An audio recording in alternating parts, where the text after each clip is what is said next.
కేటాయించిన double bedroom ఇళ్లలో నివసించే లబ్ధిదారులకు ప్రభుత్వం షాక్ ఇచ్చింది. మౌలిక సదుపాయాలు కల్పించినా ఇప్పటికీ ఇళ్లకు తాళం వేయడం లేదా అద్దెకు ఇచ్చిన 8,000 మంది నుంచి ఇళ్లను స్వాధీనం చేసుకోవాలని డిసైడ్ అయ్యింది. ఆయా ఇళ్లను వెయిటింగ్ లిస్ట్ లోకి అర్హులైన పేదలకు ఇవ్వాలని నిర్ణయించింది. కాలనీల అభివృద్ధికి, దుకాణాల వేలం, నిత్యావసరాల కోసం గల్లీ బజార్ల నిర్వహణ వంటి చర్యలు చేపడుతోంది. అర్హులైన పేదలకి సంక్షేమ ఫలాలు అందే విధంగా రేవంత్ సర్కార్ కఠిన నిర్ణయాలు తీసుకుంటుంది. ఎటువంటి రాజకీయ వివక్షలకు తావు లేకుండా అర్హులైన వారికి పథకాలు అందేలా చర్యలు చేపట్టింది. అందులో భాగంగా గ్రేటర్ హైదరాబాద్ పరిధిలో నిరుపేదల సొంతింటి కలను సాకారం చేసేందుకు నిర్మించిన డబుల్ బెడ్రూమ్ ఇళ్ల విషయంలో ప్రభుత్వం కీలక నిర్ణయం తీసుకుంది.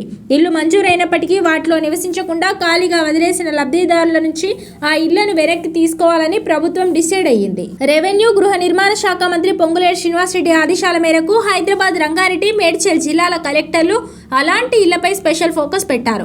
అర్హులై ఉండి ఇందిరమ్మ ఇళ్లలో నివాసం ఉండని వారికి తొలుత నోటీసులు జారీ చేసి ఆ తర్వాత ఆ ఇళ్లను స్వాధీనం చేసుకుని ఇందిరమ్మ ఇళ్ల L2 జాబితాలో ఉన్న ఇతర అర్హులైన పేదలకు కేటాయించనున్నారు. జిహెచ్ఎంసీ పరిధిలోని 17 ప్రాంతాల్లో సుమారు 90,000 ఇళ్లను నిర్మించి 3 ఏళ్ల క్రితమే లబ్ధిదారులకు అందజేశారు.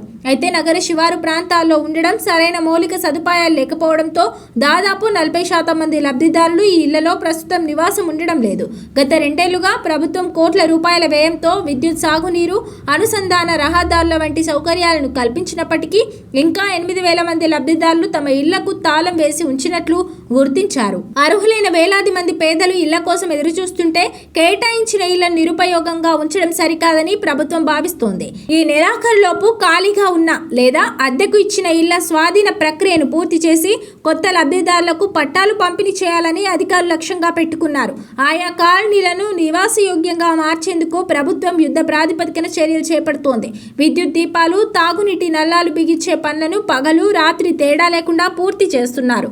అలాగే ఈ సముదాయాల్లో ఉన్న ఖాళీ దుకాణాలను బహిరంగ వేలం వేయాలని డిసైడ్ అయ్యారు. ఈ వేలం ద్వారా వచ్చే ఆదాయాన్ని సదరు కాలనీల నిర్వహణ, అభివృద్ధి పనులకు వెచ్చించనున్నారు.